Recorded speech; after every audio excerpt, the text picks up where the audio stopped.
Doctora Victoria and George. We're talking about 3 topics today: penicillin allergies, preventing HIV, and a new disease, or at least a new name for a problem affecting your heart and kidneys. So the first, penicillin allergy misconceptions. If someone tells you that you are allergic to penicillin, it is quite common. Many people think that they are allergic to this medicine, making it the most reported drug allergy in the United States. But did you know that 95% of these reported cases are not real allergies? Penicillin is a powerful medicine used to fight many infections like pneumonia and skin infections. And a long time ago, when doctors first started using penicillin, some people had bad reactions: rashes, difficulty breathing, even people passing away due to severe allergic reactions caused by penicillin. So the doctors got nervous and they were handing out diagnoses here and there. However, when most people who get a rash or feel sick after taking penicillin, it might not be a true allergy. Sometimes our bodies react in a new way to medicines that they've not been exposed to before. People, especially kids, may get rashes from infections they have, not because they're allergic to penicillin. Also, some side effects like headaches or upset stomach are often mistaken as an allergic reaction. It's important to know if we are really allergic to penicillin, because if we're not, we can use it to treat infections, and this can be cheaper and oftentimes work better. Sometimes people get this wrong information from their family, or they assume they're allergic because of a small rash they got one time.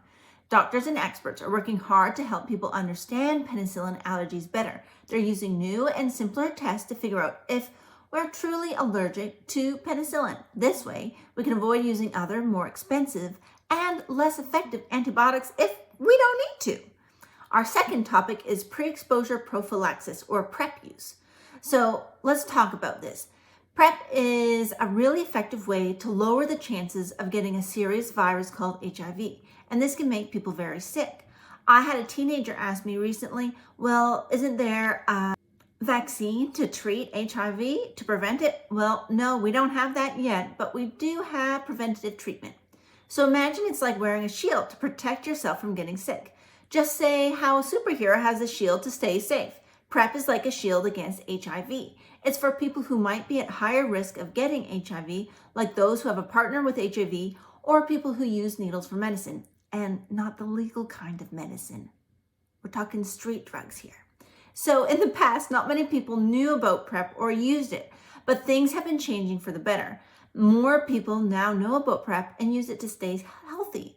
About 25% of people who could benefit from it were using PrEP in 2020, which is a lot more than before. PrEP comes in the form of a medicine that you take every day. It's a bit like when you take vitamins to stay healthy. The key is to take it regularly, just like following a routine. By taking PrEP as directed, it really helps in protecting against HIV. Understanding who needs PrEP and making it available to them is super important. It's like giving the right tools to the right person for the job, so we can all stay strong and healthy. We do know that in general, internal medicine doctors give treatment for PrEP a little bit more than family medicine doctors, statistically speaking.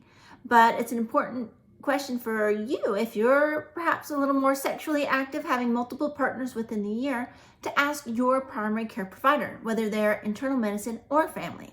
Our next topic is a new heart syndrome, and it's quite interesting. So let's talk about something important: the health of our hearts and bodies. Imagine our body is like a big puzzle, and all the pieces need to fit just right for us to be healthy and strong. Our heart, kidneys, and how our body uses energy are like important puzzle pieces. Sometimes these puzzle pieces are connected in a way that can affect our health.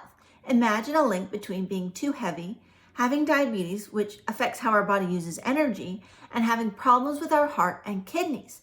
Experts have discovered this link, and they call it Cardiovascular-Kidney-Metabolic syndrome, or CKM for short. So this is brand new, and if you go visit the doctor, it may be that you find this new diagnosis code on your list of problems when you get your handout or you check your medical record online. So CKM is like finding out how certain things in our body are connected and how they can affect our health. It's like when we find out that putting the right pieces of a puzzle together makes a beautiful picture. Understanding this link is really important because it helps doctors treat people better. By knowing about CKM, doctors can help people before they get very sick. See, it's like catching a ball before it falls instead of after it hits the ground. So by understanding these topics a little bit better, we can make better choices for our health and live stronger, happier lives. Just like learning how to ride a bike or tie our shoelaces. Understanding our health helps us to do things better and